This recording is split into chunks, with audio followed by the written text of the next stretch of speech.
इस वक्त की एक बड़ी खबर जम्मू से आ रही है, जहां कांग्रेस के नाराज नेता जुटे हुए हैं और अपनी ही पार्टी को नसीहत दे रहे हैं। गुलाम नबी आजाद के सम्मान में आयोजित हुए इस कार्यक्रम में नेताओं ने कांग्रेस के कमजोर होने पर अफसोस जाहिर किया और उसे मजबूत करने के लिए कदम उठाने के लिए भी कहा है। वहीं राहुल गांधी तमिलनाडु में अकेले ही चुनाव प्रचार के लिए निकले हुए हैं। राहुल अगले 3 दिन तक प्रचार करते रहेंगे, लेकिन दूसरी तरफ पार्टी में बदलाव की मांग करने वाले असंतुष्ट गुट के 23 नेताओं में कई नेता गुलाम नबी आजाद के कार्यक्रम में जम्मू में हिस्सा ले रहे हैं। राज्यसभा से रिटायर होने के बाद नेता प्रतिपक्ष का पद खोने के बाद गुलाम नबी आजाद पहली बार जम्मू के दौरे पर गए, जहां तमाम कार्यक्रमों में वो हिस्सा लेंगे। असंतुष्ट कांग्रेस नेताओं के आजाद के कार्यक्रम में शामिल होने को नेतृत्व के सामने शक्ति प्रदर्शन के रूप में भी देखा जा रहा है।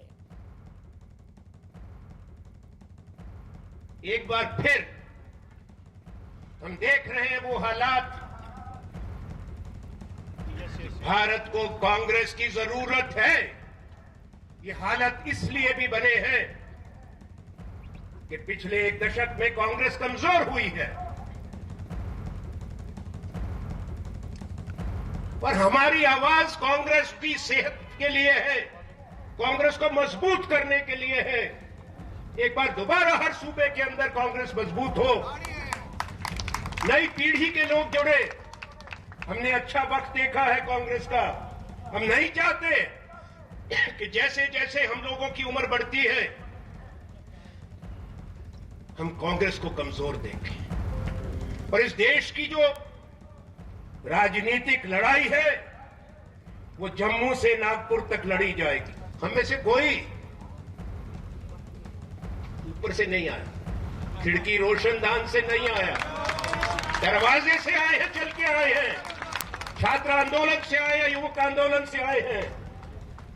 यह अधिकार मैंने किसी को नहीं दिया कि मेरे जीवन में कोई बताए कि हम कांग्रेसी हैं या नहीं हैं।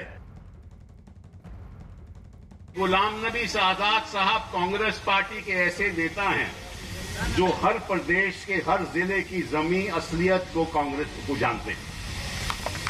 क्या कांग्रेस की असलियत है, कहां है, सब ना तो नेता लोगों के साथ इनका गहरा संबंध है।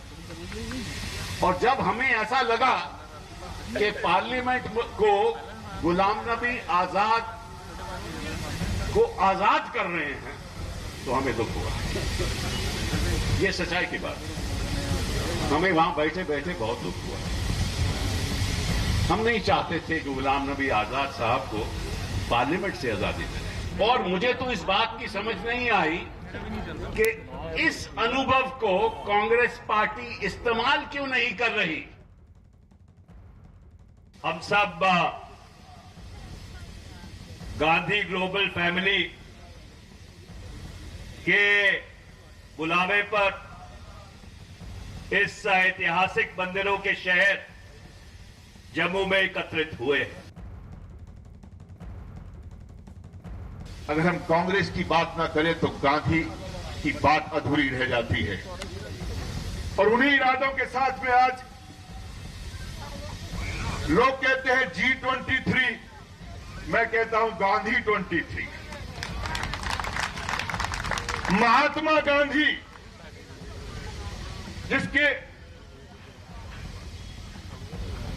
जिसके विश्वास के साथ में,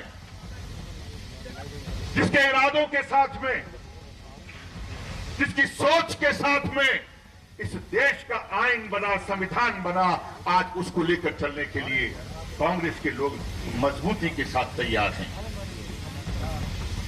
ये G23 कांग्रेस की मजबूती चाहती है। गुलाम नबी आजाद ना तो राजनीति से रिटायर हुए हैं और ना कभी पार्लियामेंट से आजाद होंगे। ये तो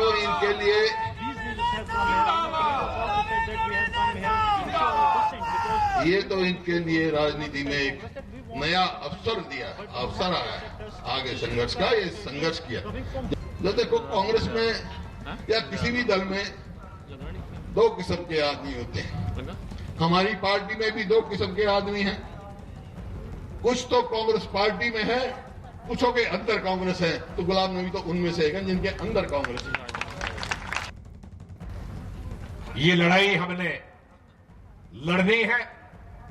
इस जम्मू कश्मीर में हमारे साथी पार्लियामेंट में लड़ेंगे और हमने देश के अंदर भी लड़ाई लड़नी है कांग्रेस को मजबूत करने के लिए, क्योंकि कांग्रेस ही एक रास्ता, एक पार्टी है जिसमें सब धर्म के लोग, सब जातियों के लोग और सब प्रांतों के लोग समा सकते हैं।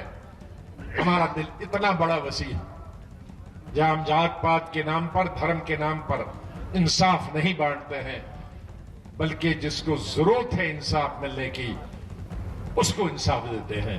वो लड़ाई हमारी पार्लियामेंट के अंदर और पार्लियामेंट के बाहर, और एक मजबूत कांग्रेस पार्टी ही वो कर सकती है। कांग्रेस के ये वरिष्ठ और असंतुष्ट नेता, जिन्हें G20 के नाम से जाना जा रहा था, जम्मू में इकट्ठे हुए हैं और उन्होंने नसीहत कांग्रेस को दी है कि वो अब वक्त रहते ही और संभले, पार्टी को मजबूत किया जाए। अनुराग ढांडा हमारे सहयोगी दिल्ली में इस वक्त मौजूद हैं, लेकिन जम्मू में पवन शर्मा। पवन, दरअसल इतने वरिष्ठ कांग्रेसी नेताओं का एक जमावड़ा लगा है, अपनी ही पार्टी को वो नसीहत देते नजर आए हैं। किस मकसद से वहां ये एकजुट हुए थे और क्या सार निकला उनके इस सम्मेलन का?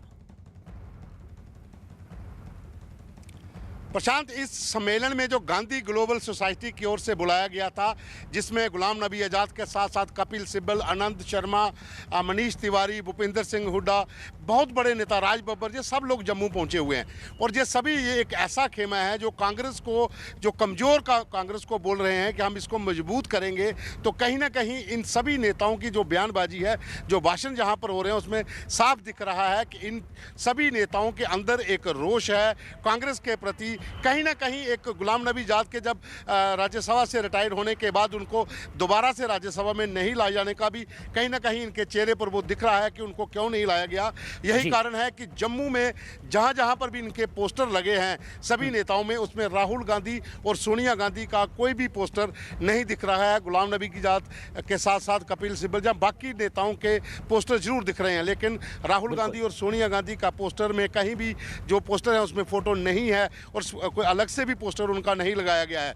तो साफ दिख रहा है कि कहीं ना कहीं असंतोष है इन जो नेता हैं, जहां पर जो G23 जिसे गांधी 23 कहा जा रहा है, कांग्रेस की ओर से जो नेता जहां पहुंचे हैं, उनमें कहीं ना कहीं इनके चेहरों पर देखकर भी लगता है कि कहीं ना कहीं इनके अंदर एक दुख है जो कांग्रेस, और ये महसूस भी किया जा सकता है पवन कि ये G23 के नाम से जाने जाने वाले नेताओं की मौजूदगी।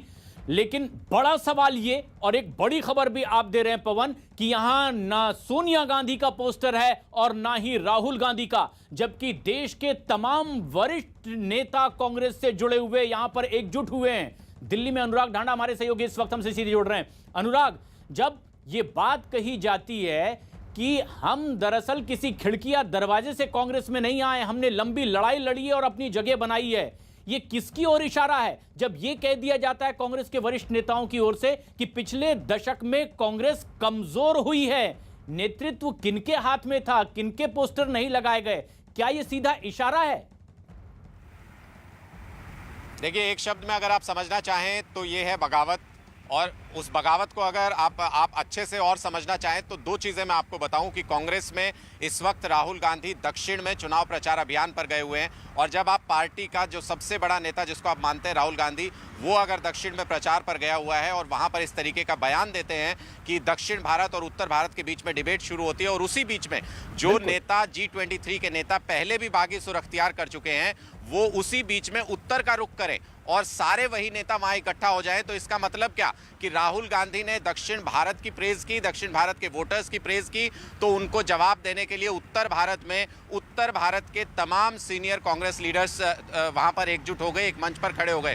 भूपेंद्र हुड्डा कहां से आते हैं? हरियाणा से आते हैं। मनीष तिवारी कहां से आते हैं? पंजाब से आते हैं। उसी तरीके से आप जो तमाम जो नेता वहां पर मौजूद थे, कपिल सिब्बल दिल्ली से आते हैं, आप जो आज़ाद साहब हैं वो कहां से आते हैं? जम्मू कश्मीर से आते हैं। तो एक तरीके से उत्तर भारत की सीनियर लीडर्स की पूरी गोलबंदी, और उसमें ये बताने की कोशिश कि कांग्रेस जो आप कहते हैं वैसे नहीं चलेगी, उसके ऑपोजिट उसको एक लाइन देने की कोशिश कांग्रेस के पूरे मंत्र को, और साथ ही ये भी बता दिया कि अगर राहुल गांधी के समर्थक मीटिंग्स में लगातार ये कहते रहे हैं कि रिटायर होने का वक्त आ गया है, तो आज ये भी बता दिया कि हम रिटायर नहीं हुए हैं और अभी भी हमारे अंदर वो ताकत है, हम सीधे दरवाजे से आए हैं, कहीं चोर खिड़की से नहीं आए हैं। तो एक तरीके से निशाना साध रहे थे राहुल गांधी के और यही बात वहां वरिष्ठ नेता कहते भी नजर आए हैं। अनुराग, जब हुड्डा को मौका मिला मंच से मिलने का, तो उन्होंने ये साफ कह दिया कि आजाद न सियासत से आजाद होंगे, ना हम उन्हें होने देंगे, बल्कि ये लम्हा तो एक नया मौका है। किस मौके की बात कही जा रही है जम्मू में,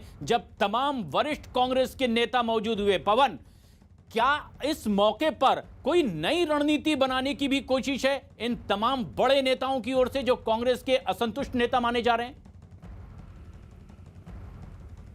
देखिए प्रशांत, इसमें एक सबसे बड़ा सवाल ये भी है कि कांग्रेस के जो बड़े नेता, जैसे अनुराग बता रहे थे कि बात अब उत्तर भारतीय और दक्षिण भारतीय को लेकर भी बहस शुरू हो चुकी है। इस पे भी अब जो है कि जिस तरह से राहुल गांधी का बयान था कि उत्तर भारत के लोग और वहाँ के जो नेता हैं, जहाँ वोटर जहाँ पर वो एमपी रहे हैं, उनका वो इतने बुद्धिमान नहीं है जितने दक्षिण भारत के हैं। तो कहीं ना कहीं एक संकेत कांग्रेस के असंतुष्ट नेताओं ने दे दिया है राहुल गांधी को कि हमने उत्तर भारत में एक बड़ी सभा कर दी है, जिसके भीतर इतने बड़े टॉप के जो लीडर थे कांग्रेस के, वो जहां पर पहुंचे हुए हैं और यहां पर आपका और सोनिया गांधी का फोटो तक नहीं लगाया गया है मंच के ऊपर। और जितनी भी बयानबाजी वहां पर भाषण जो हुए हैं, जो वक्ता वहां पर बोले हैं, किसी ने भी राहुल गांधी और सोनिया गांधी का जिक्र तक नहीं किया है। सिर्फ गुलाम नबी आज़ाद के कसीदे पढ़े गए और साथ में ये कहा गया कि जो कांग्रेस कमजोर हो रही है, कांग्रेस का जो नेतृत्व है, हालांकि इशारों में उन्होंने कह दिया है कि कांग्रेस कमजोर जो हो रही है वो कुछ लोगों की वजह से हो रही है, क्योंकि हम सीनियर नेता हैं, हम खिड़की दरवाजे से नहीं आए हैं, हम लोग मेहनत करके यहाँ तक पहुंचे हैं और कांग्रेस को सींच कर यहाँ तक लाए हैं। तो हमारी वजह से ही कांग्रेस है। कहीं ना कहीं ये संकेत आज जो हाईकमान है उसको पहुंच गया होगा कि इतने बड़े नेता उत्तर भारत के जम्मू कश्मीर में पहुंचकर एक रैली में आप सबको जो एक मैसेज दे रहे हैं कि हमारी वजह से कांग्रेस है, आप भी हमारे साथ थे। बिल्कुल, और ये एक बड़ी खबर भी है कि भले ही दक्षिण भारत के दौरे पर हैं राहुल गांधी, लेकिन उत्तर में उनकी ही पार्टी के वरिष्ठ नेता एक तरह से बागी बिगुल फूंकते हुए नजर आ रहे हैं। और ये दो तस्वीरें हमारे दर्शक इस वक्त देख सकते हैं। दक्षिण में राहुल गांधी अकेले निकले हुए हैं पार्टी का प्रचार करने, लेकिन पार्टी की कमान जिन मजबूत कंधों पर वरिष्ठ नेताओं की थी, वो उत्तर में जम्मू में इकट्ठे हुए हैं और नसीहत पार्टी को दे रहे हैं कि काफी कमजोर हुई है पार्टी, अब वक्त रहते सजग होने की जरूरत है। अनुराग ढांडा हमारे सहयोगी लगातार हमारे साथ बने हुए हैं। अनुराग, ये तो वो तमाम कांग्रेस के वरिष्ठ नेता हैं जो मंत्रिमंडल में बड़े मंत्री रहे हैं, कांग्रेस की जिम्मेदारियां इन्होंने संभाली है। इनकी नाराजगी को क्या कांग्रेस इस वक्त गंभीरता से लेती भी नहीं दिखाई दे रही, जबकि वो साफ संकेत अब जम्मू में देने लगे हैं? देखिए, आप इसको इस तरीके से भी समझ सकते हैं कि इन तमाम नेताओं ने मांग की थी कि कांग्रेस के अंदर चुनाव होने चाहिए और चुनाव में जो जीत करके आए वही लीडर कांग्रेस पार्टी को चलाए।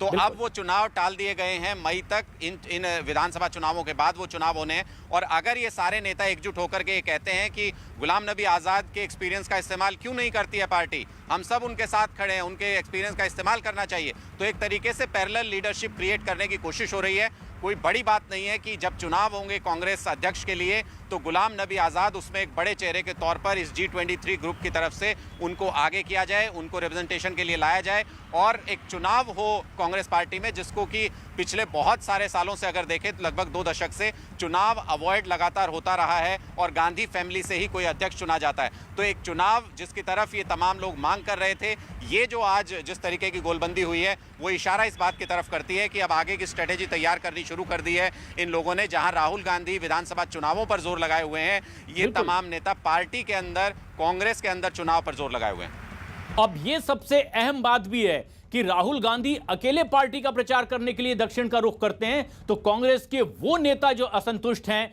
वो एकजुट हो गए हैं जम्मू में और सीधे सीधे नसीहत दे रहे हैं कांग्रेस नेतृत्व को।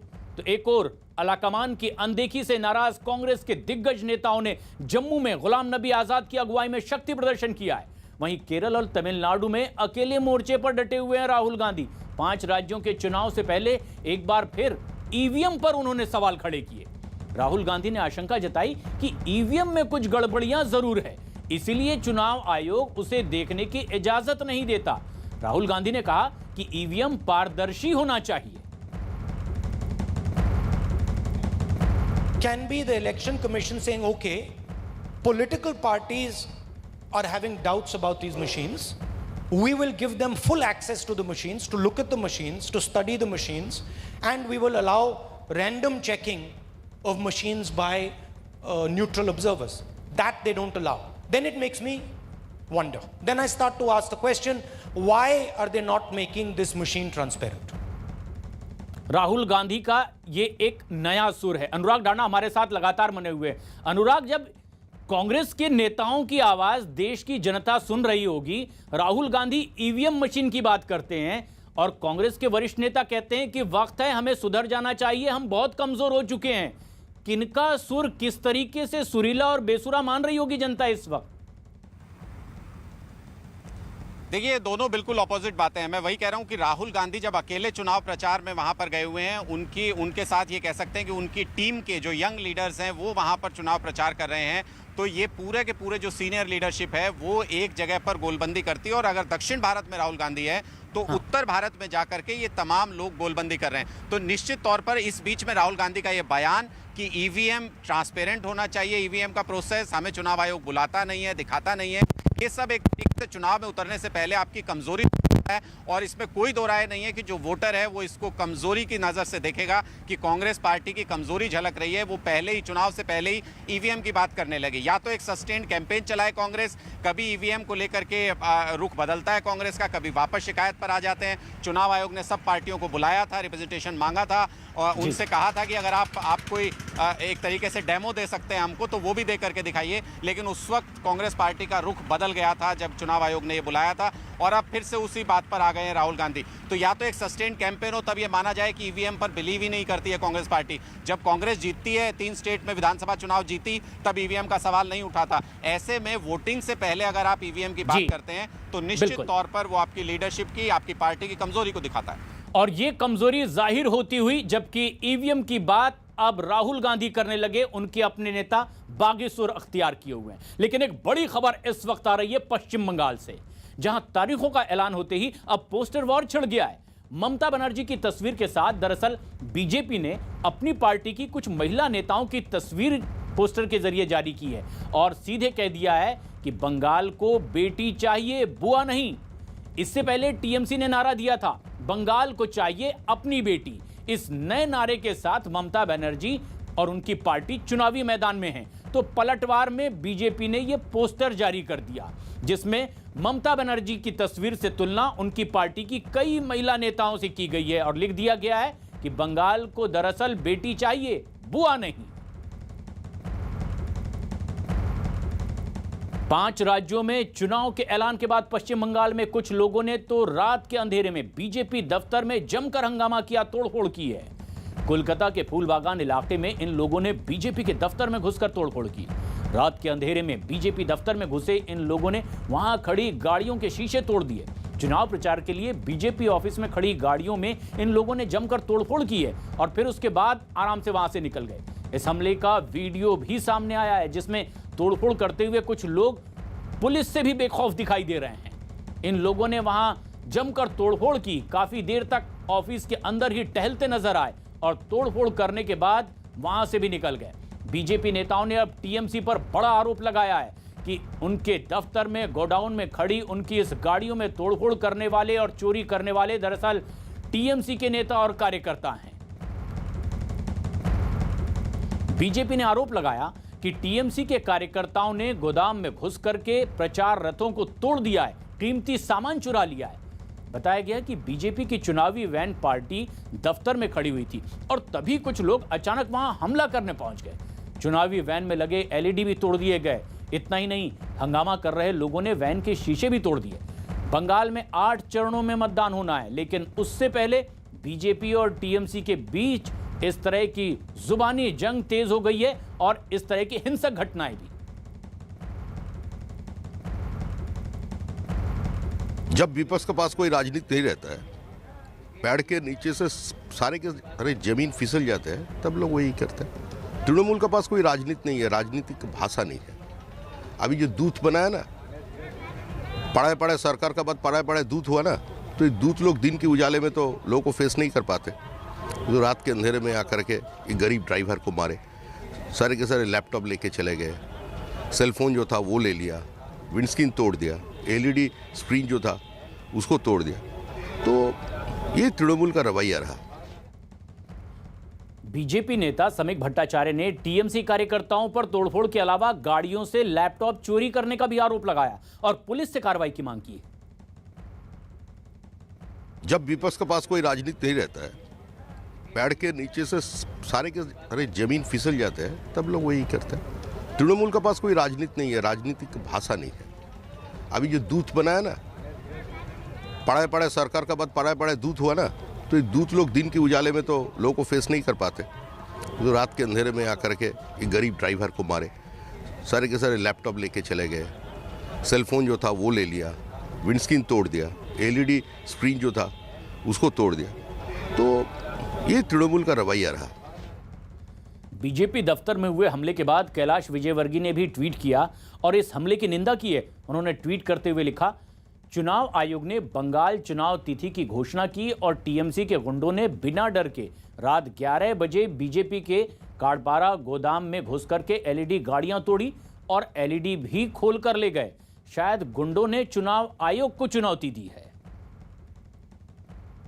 तो बीजेपी नेता अमित मालवीय ने भी कोलकाता में बीजेपी के दफ्तर में हुए इस हमले का एक वीडियो ट्वीट किया है और टीएमसी पर इस बहाने जमकर हमला बोला है। उन्होंने ट्वीट किया और लिखा, टीएमसी के लोगों ने गोदाम में खड़े बीजेपी के रथों को तोड़ दिया, रथों को नुकसान पहुंचाया और एलईडी चुरा ली। टीएमसी की इस तरह की चुनावी हिंसा से चुनाव आयोग के लिए भी चुनावों को करवाना काफी चुनौतीपूर्ण होगा। पश्चिम बंगाल के लोग इसका जवाब देंगे। अमित मालवीय का भी टीएमसी पर हमला।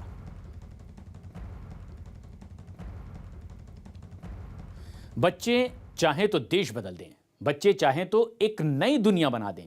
ऐसे कुछ अद्भुत यंग जीनियस के साथ नेटवर्क 18 दिखा रहा है एक अनोखा शो, बायजूस यंग जीनियस। आज शाम 7 बजे न्यूज 18 इंडिया पर देखिए हरियाणा की जान, देश की शान, 14 साल की टेबल टेनिस चैंपियन, रोहतक में रहने वाली सुहाना सैनी अंडर 15 में देश की नंबर 1 टेनिस खिलाड़ी है। पूरी दुनिया में उसकी रैंकिंग भी 22 नंबर पर है। सुहाना अब तक 39 राष्ट्रीय और 29 अंतर्राष्ट्रीय मुकाबले जीत चुकी है, जिसमें यूएस ओपन से लेकर के साउथ एशिया जूनियर कप तक शामिल हैं। सुहाना ने 6 साल की उम्र से ही खेलना शुरू कर दिया। राष्ट्रीय स्तर की खिलाड़ी, उसकी मां ही उसकी गुरु भी है। सुहाना कई बार चीन या जापान के खिलाड़ियों को भी हरा चुकी है और अब ओलंपिक्स में गोल्ड लाने का उसका सपना है।